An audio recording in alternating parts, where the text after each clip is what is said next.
Hello and welcome to another casted game of Age of Empires 3D. We're in what I'm calling the third, although I'm not sure the order is correct. Um, Third and therefore decisive game of this best of three set between Ewoewo and Moses. This is from week 2 of the Sunbros 1v1 tournament.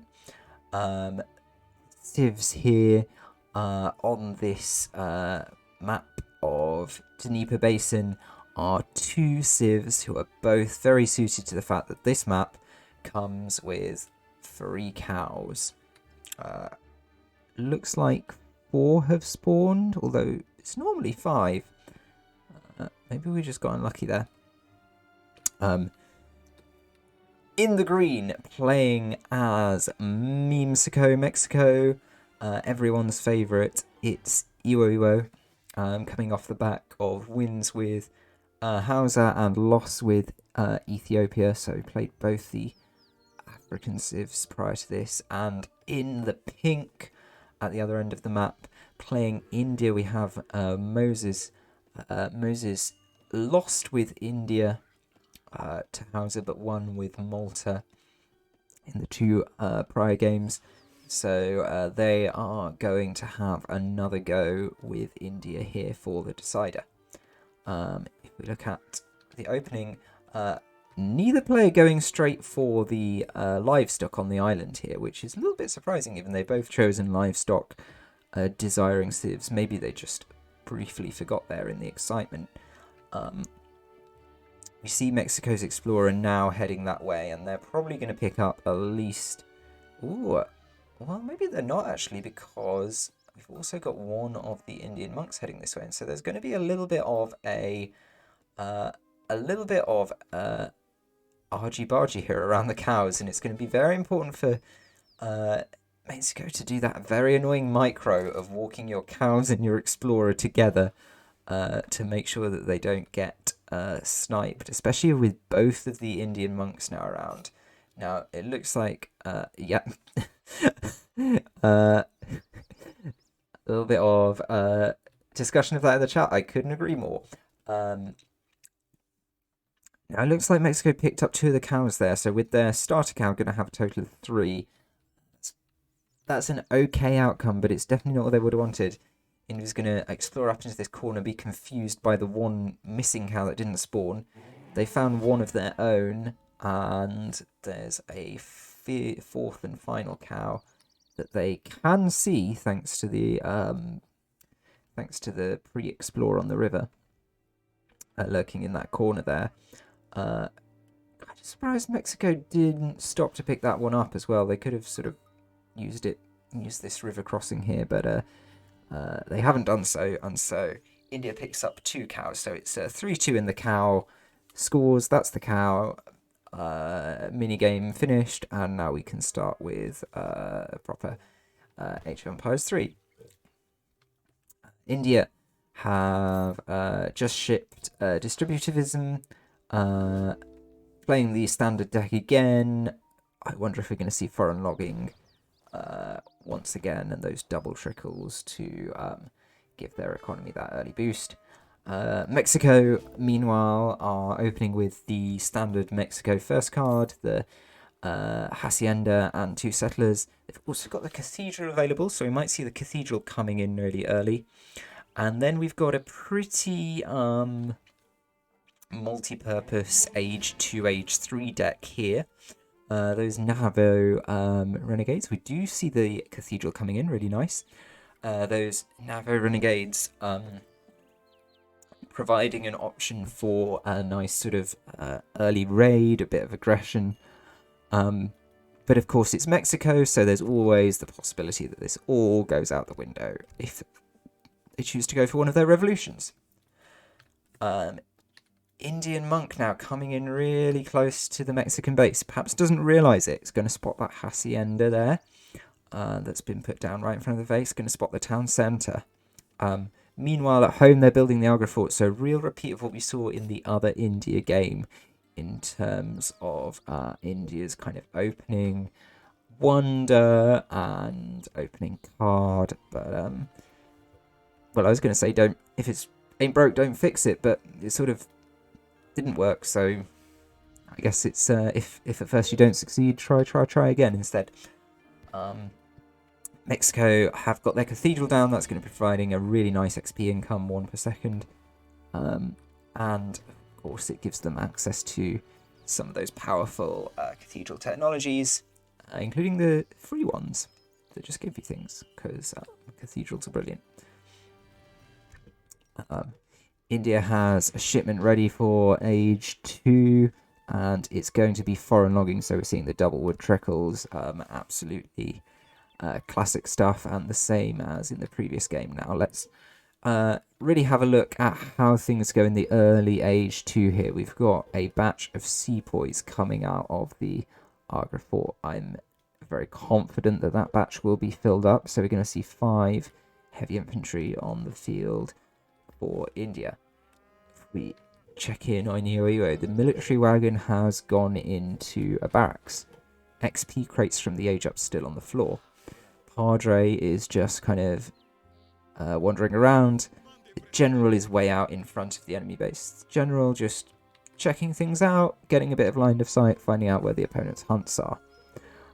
Mexico have got 3 villagers queued up as well. India finishing off their batch of sepoys, maintaining villager production quite easily with that wood trickle. Are they going to go for more military units? They've got 7 sepoys, of course, 2 for the age up. Not doing anything just for the second. Let's check back in with Mexico. They've got their next shipment. They've sent 700 gold, so I think it's going to be an FF. Their next shipment after that is 5 settlers, of course.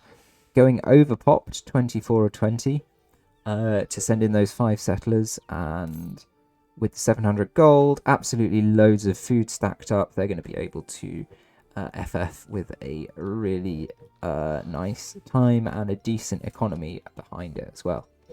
India is building up forces. We've now got 4 Gurkhas, so we've got another instance of the mixed infantry army here. Being led out by the monks, they're going to go and capture this windmill. I'm a little bit...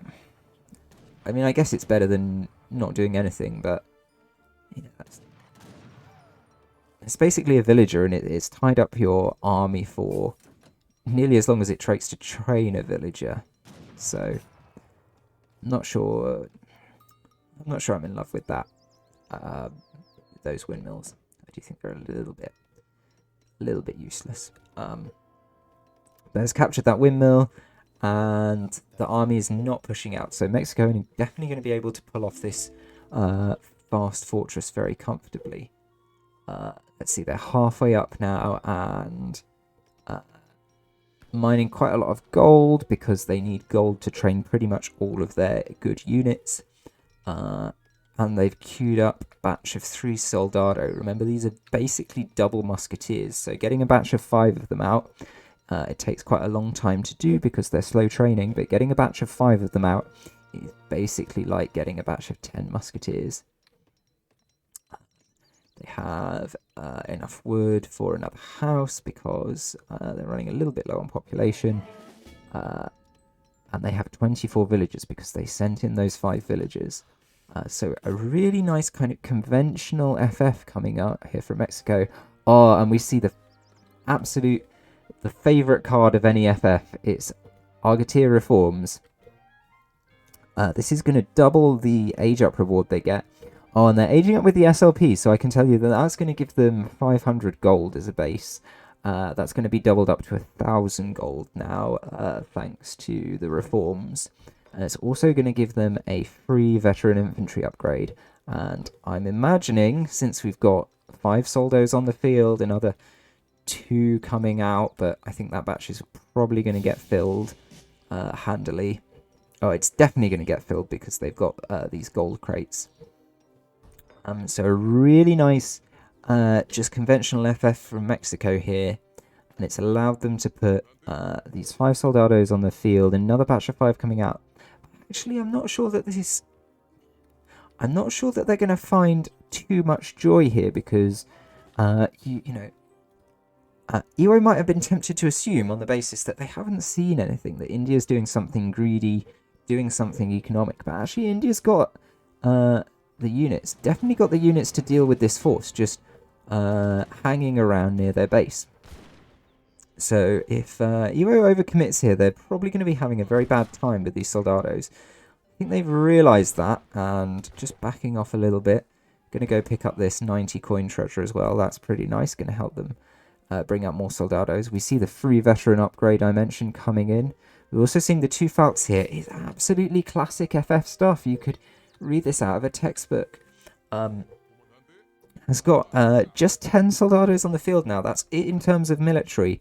They are strong, but it's only soldados. No depth and breadth here. Have India kept producing units? India only got 7 Gurkhas, but they've got 11 sepoys. I think they'll be fine if they stay near the fort. I think they will have... I think they will probably not win a fight away from the fort. So they're going to probably get forced off this windmill. But the soldados being really ambitious here. They're going to lose a few here, using the inspiring flag really nicely to gain a buff. But they're going to stand and fight against skirmishers. Oh, there's some Bashibuk Minutemen coming out as well. They're going to help and clear up these skirmishers. Clear up these soldados. And it's kind of... I kind of think Mexico might have gone a bit too hard, a bit too early here, sacrificing one of the soldados to help get the rest away. But they're going to be finishing up here with, thanks to the power of the Padre, 4 soldados from an original 10. They really deserve to lose another 1 or maybe even another 2 and be down to 2 or 3. That was not a good fight for Mexico. That was not... That was overcommitment. Now the 2 Falcons are here, and in principle, these 2 Falcons could be really vulnerable now, because soldados, as much as they are 2 musketeers, they don't take up 2 musketeers worth of space. So trying to surround and defend those falconets from a cavalry charge, which is soldados, can be very, very tricky. Especially when their numbers are reduced. Instead of 15, Ewoewo is sitting here on 9. 2 of them on very low health. However, let's have a look at Moses, because I was hoping to see a lovely batch of cavalry. And look, here's the caravanserai, but you can see it's only just been built. Those, what are they called? Sowers. Those sowers are queued up. They're absolutely the right thing to deal with these cannons, but it's going to be an awful while, and this army just has to sit here. It has to be really patient and not drift into the range of the falconets. Is this a bait? It looks like a bit of a bait. Yeah, trying to bait the falconets to push out a little bit closer, maybe get into range of the Agra. Ooh, a little bit of a lag there.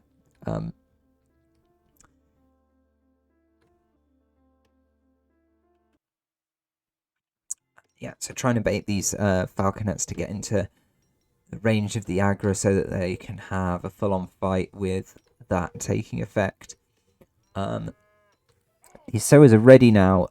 3 snipe both falconets against this kind of mass. As the windmill is left abandoned by Ewoewo, but has not been recaptured. So getting a cheeky few seconds, maybe even more food from that windmill when they really haven't earned it. It's decided to go home and take this other windmill. Sent 5 Chinarcos, which is what you see on the field, to back up this mass of soldados, and this mass is growing in size. The 29 villages of the Mexican economy are not as many as India's 35 plus trickles, but they are more than able to pump out batches of soldados. We're seeing some salteadors for versatility. We're seeing as well, I really like to see this, the veteran Chinarcos. There's a logic to this. There's a logic to investing in the stable and the veteran Chinarcos, and that's because you've got the 5 Shinakos card. There's also a 4 Shinakos card that's not in this deck. You've got the Cav Combat, and then you've got the SLP, the San Luis Patriots, for another 8. That number will increase. Another 8 Shinakos. So real potential for Mexico to put a lot of cavalry on the field very, very quickly if they feel perhaps that their opponent is massing skirmishers, massing light infantry to deal with these soldados. In actual fact, what are we seeing? We have got a fairly mixed force here from Moses. Yes, there's a fair amount of light infantry in there. Load of 1 HP Minutemen as well. There's also some of the Indian musketeers, the sepoys. There's also these sowers who pose a real threat to the Mexican artillery. Although, if Ewoewo was brave, they've probably got enough units here to kind of box out the cannons, and I think they could really challenge. They could really challenge India to come in and try and out-micro them to get those cannons. Although, having said that, that's no longer so relevant because we see the 2 siege elephants. These are really, really tanky cannon units. They work as effective culverins with a big, big multiplier against other cannons, and they are hard to kill, even with their counters. So a really, really strong unit and something to be intimidated by. Mexico's response to this is going to be sending cavalry around the back. Let's just check what they can see. They can't really see anything apart from these berry bushes, which are not going to be relevant. So a little bit of a blind roll of the dice here from Ewoewo. Moses does not have that many villagers that far back in the base. Their hunts are, mostly over here on the left-hand side by this extra town centre, so really quite safe. This cavalry is going to be visible as of now, and I think is not really going to have much effect on the economy. Moses faces a choice. He was just starting to push their army forward, but he's deciding to turn it back now, go deal with this cavalry. The cavalry in turn shoots off, and I suspect if Ewoewo is sharp, Ewoewo could have pushed in their army. Actually, I'd love Ewoewo. Oh, if only you had the knowledge, Ewoewo. Those 2 siege ellies were really exposed there without the rest of the army to look after them. And I tell you what, if all of those soldados had gone in on those siege elephants, then that would have been them gone for pretty low cost, and that would have been really, really big steal for Mexico. Now we've got a little bit of a fight could break out here as the armies have kind of unintentionally drifted near to each other. One sower going down, and in exchange 1 soldado. Now they know that they're close, they know what each other have got, but they still can't quite see each other. Ooh, as the sowers have spotted the Mexican army, Mexico know that the sowers are coming.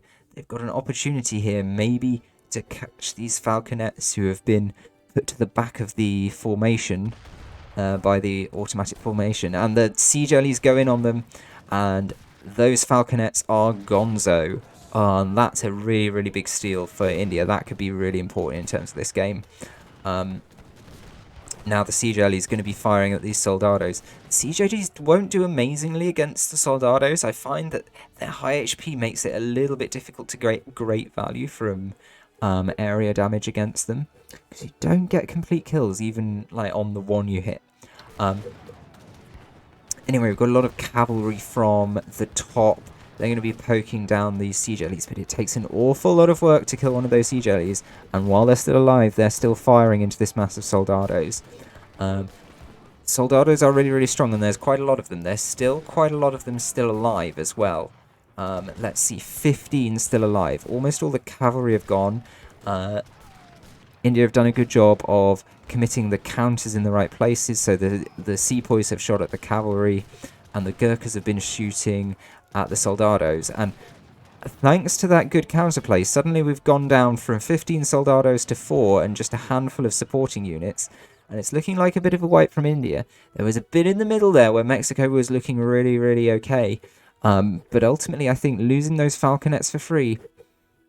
Those falconets had just been alive 20 more seconds at the beginning, got a few more shots on and taken down the numbers of these Indian infantry units. It might have been a different story.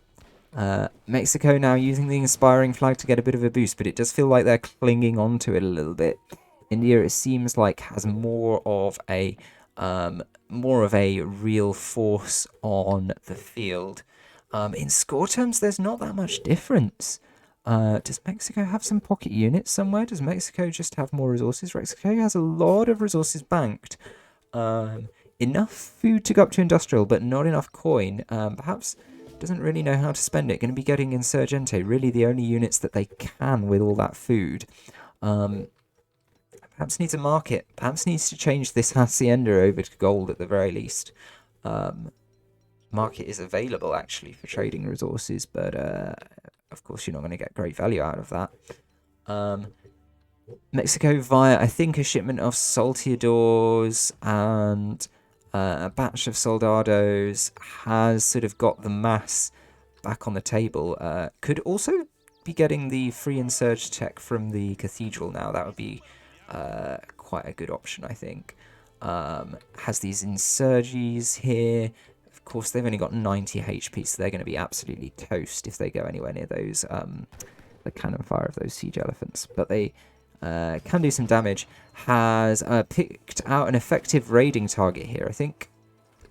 Wait, Mexico's still not sent San Luis Patriots, so that number keeps on increasing, but, you know, you've got to cash it in at some point, otherwise it's a big number. Interesting situation here. Has got 8 Chinarcos over to these villages to raid them. Chinarcos, they're not amazing anti-villager units because they sort of have slightly Lancer-like multipliers to specialise them against skirmishers. And the Chinarcos are also under pressure from 5 sepoys there who do counter them. So it was kind of a bit of a strange raid. I mean, on paper, yes, it worked, but it didn't really go very well for Mexico. Mexico had a bit of a mass, but it looks like it's just been lost here in a skirmish as that raid was going on and the army was separated out. Now they've lost their inspiring flag as well. They're having to march back home. They're getting harassed. It really feels like Mexico have lost momentum here. The scores are still... the scores are actually starting to drift apart. Last time I looked, it was 2,000. 3,000 is a bit more.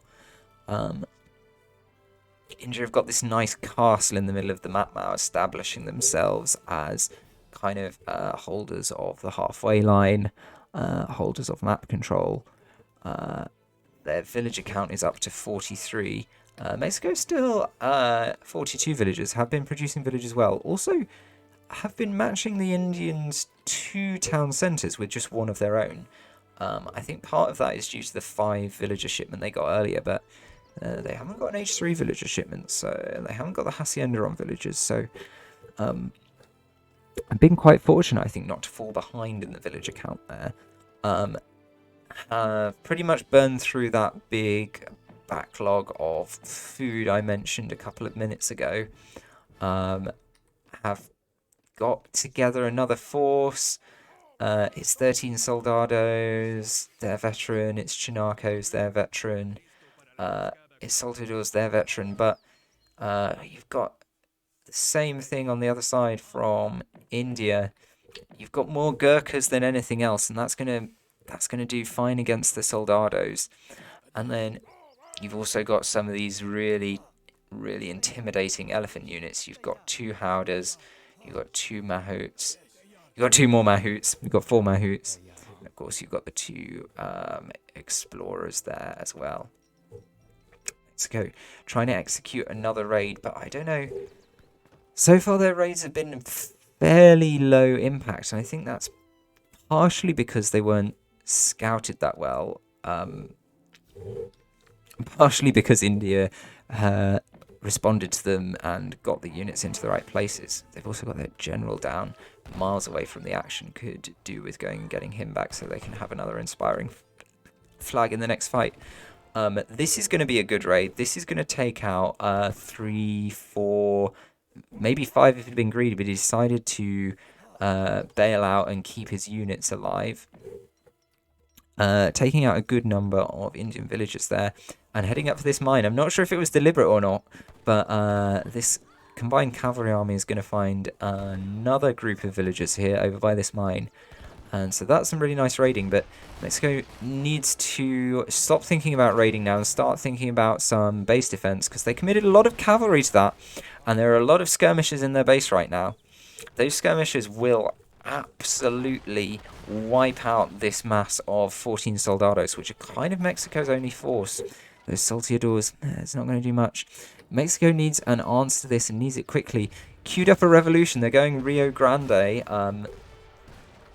I have to wait and see. I think that's going to give them everyone becoming... I think that's pretty much like an old school revolution with everyone becoming revolutionaries and forts and so on available from the home city. Yeah, I got some really big unit shipments available here.